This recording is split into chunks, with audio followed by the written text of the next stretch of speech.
Hello students. In last lecture we have discussed about contents of electromagnetic waves and the sources of electromagnetic waves. Today we will study about the propagation of the waves. And in today's discussion we will consider uniform plane wave. Uniform means the magnitude of electric field and magnetic field are same at all points in the direction of propagation. So for that purpose, let us start from Maxwell's equation. And we have studied the Maxwell equations in differential and integral form.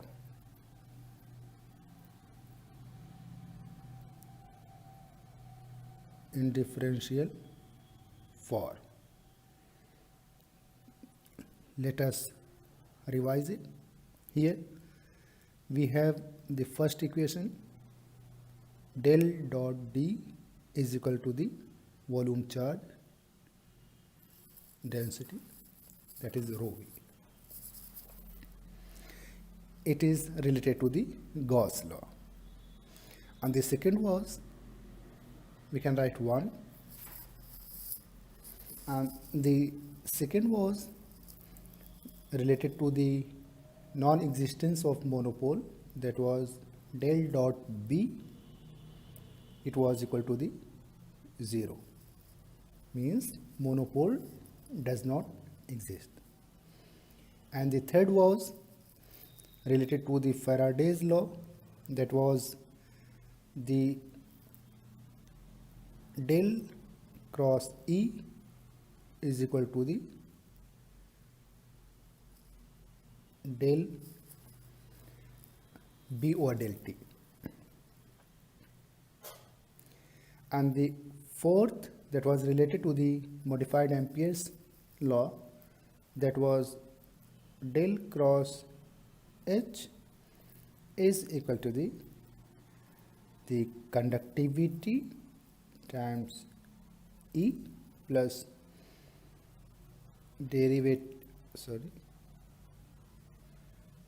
D. So we have these relationships in Maxwell's four equations in differential form. In today's discussion, we will try to solve Maxwell's equations and describe electromagnetic wave motion in different medium. And medium that we are going to consider, mediums. The first one that we will consider is free space. Free space means the space has conductivity 0 and the permittivity is termed as epsilon naught, and permeability for free space is termed as mu naught. So these are the characteristics of free space. Conductivity is the measure of ease at which an electric charge, or we can say heat, can pass through the material. And permittivity and permeability we have discussed in detail. So the first medium that we will consider, free space. The conductivity of the free space is 0. That it indicates that it does not allow the passage of charge or heat. The second medium that we are going to consider is lossless dielectrics.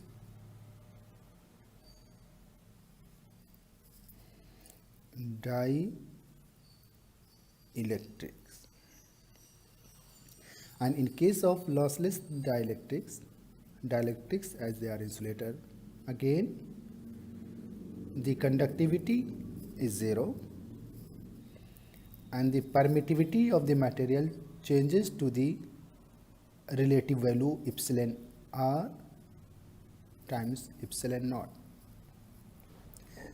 Similarly, permeability also changes to permeability r mu r times mu naught.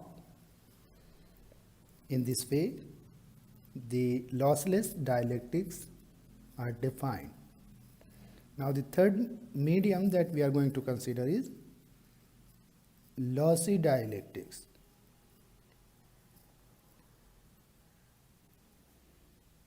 And in case of lossy dielectrics, the conductivity will not be zero, and as it is dielectrics, these two terms will remain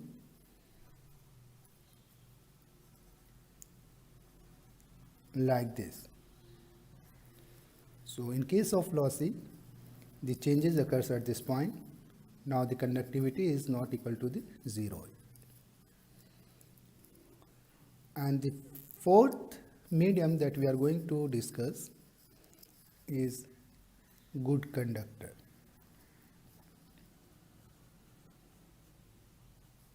And in case of good conductor, the conductivity is very high, and it is assumed that it is equivalent to the free space in case of permittivity.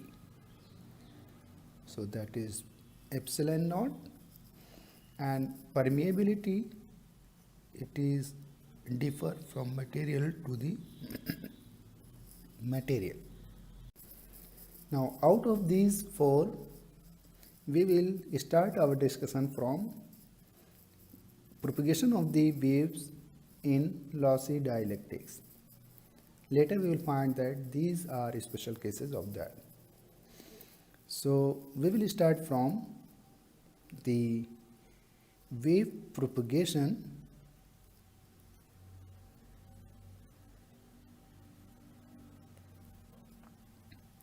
in lossy dielectrics.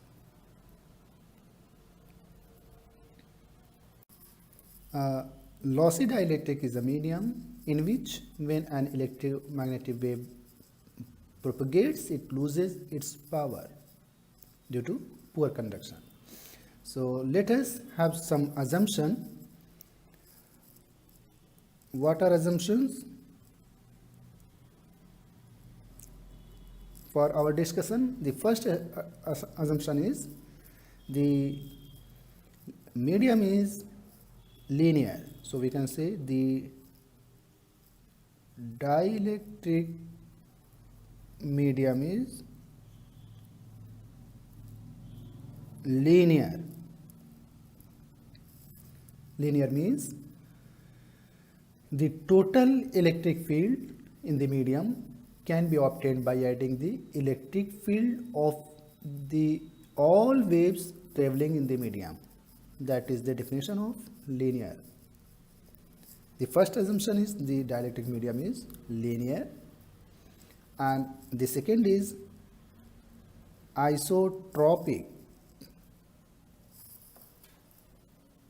Isotropic means the value of epsilon and mu have same values in all directions.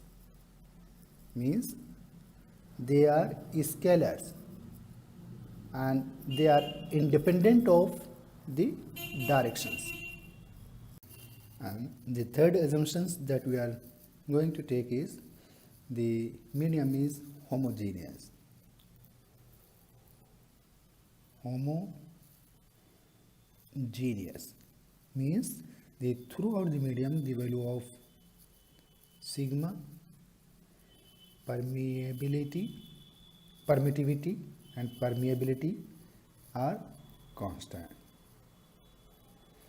So having these assumptions, we will start our discussion.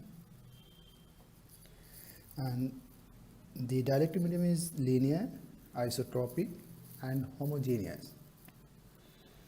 And the next assumption that we can have the medium is charge free. So overall we can say we have considered a linear, isotropic and homogeneous, lossy, dielectric medium that has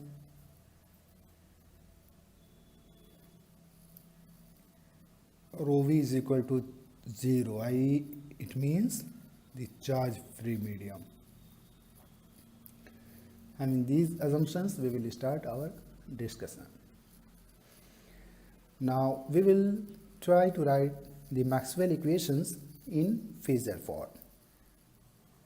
That will help us a lot to find the propagation of the wave. Maxwell's equations in phasor form,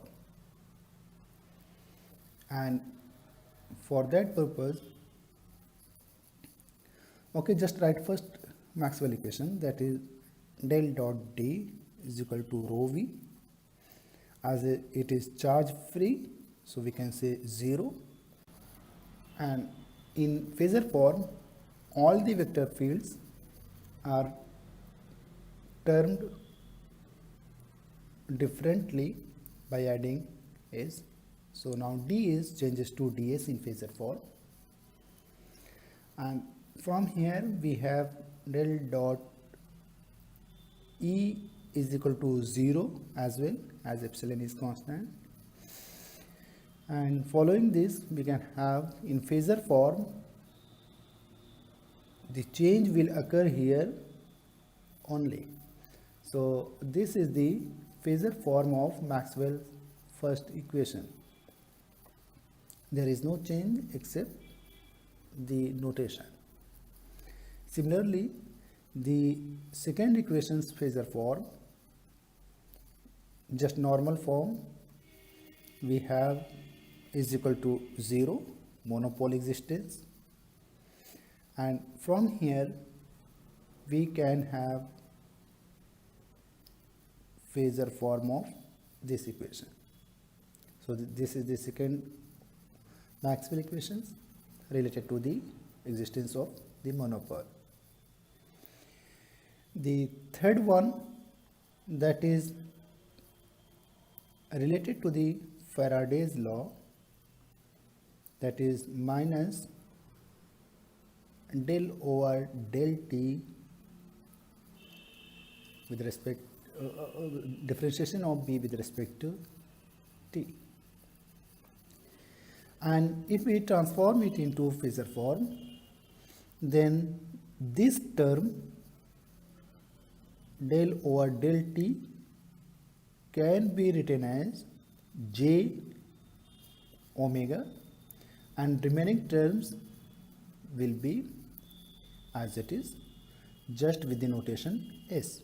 So in phasor form the modified equation will be minus j omega due to this, and b can be written as mu times h s. Hope it is okay. And the fourth equation, that is modified Ampere's law, that can be written as,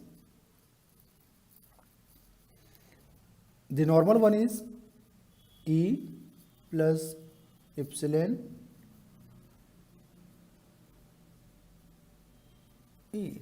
Now in Maxwell's phasor form, these equations can be written as, this equation can be written as S is equal to the, it is nothing, just transform into phasor form Es plus epsilon remains as it is.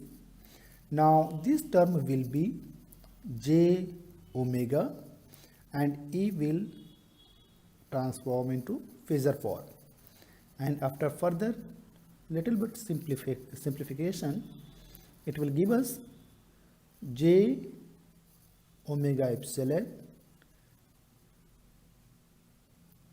Es. Omega is the frequency of the propagating wave. So in this way, we have the phasor form of the Maxwell's equation. Now we will try to solve these phasor forms and to find the wave propagation. So for that purpose, just start from the third equation, there various changes are reflected. So take the curl of equation 3, we can say, if it is equation 1, equation 2, then it is equation 3 and 4. So take the curl of equation 3, and from there we have curl means just cross product with the del. Curl of equation 3.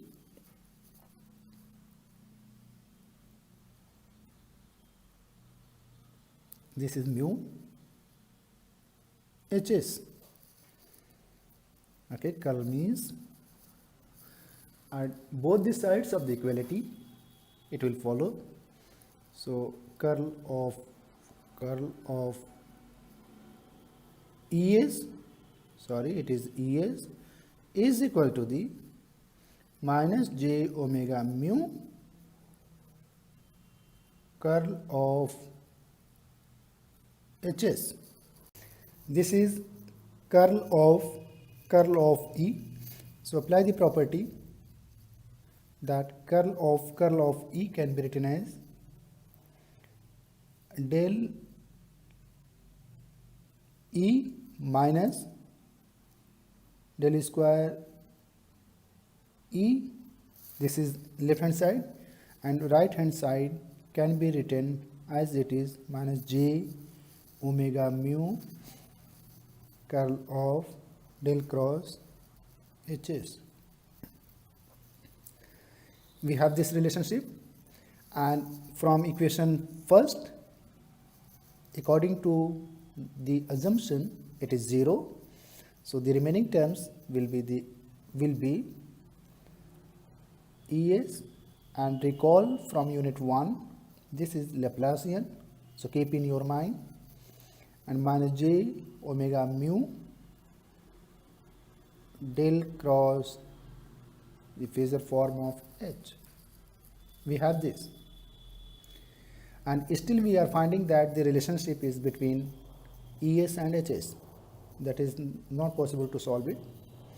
So to bring the consistency, we can either bring this in E form or we can bring this in H form. So it is better to transform this, that we can put it from modified Ampere's law. We can write minus j omega mu, it will be sigma plus j omega epsilon Es, that is minus del square Es. This is the final phasor form of the phasor form that is simplified from Maxwell's equation. Now concentrate here. This is the permeability. For the material it is fixed. Conductivity, permittivity, all are fixed quantities. Frequency of any wave is fixed also. So what we can find, this is, okay, cancel it, minus minus. This is a constant term. So what we can write, del square Es is equal to this constant is represented by gamma square. Now we can write Laplacian of Es is equal to gamma square Es, where gamma is the propagation constant. It is termed as propagation constant. And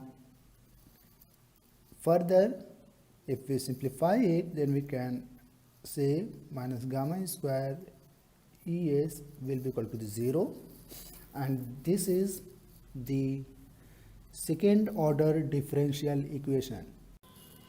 As it is Laplacian, it can be further written as in the direct with respect to del x square in Cartesian coordinate, del y square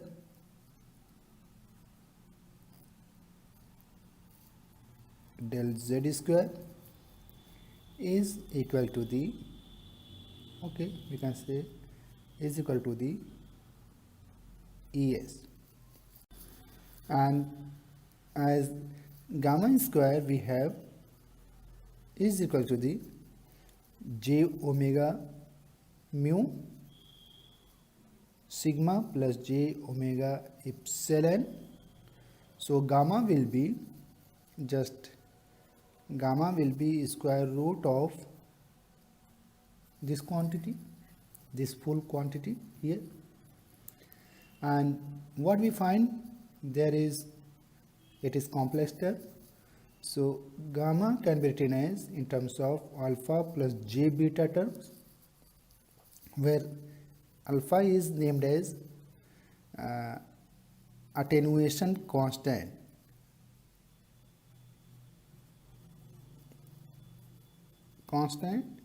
and beta is named as phase constant. Okay, so in this way we have gamma and we have this equation. Now let us stop at this point. We will continue from this point tomorrow. Thank you.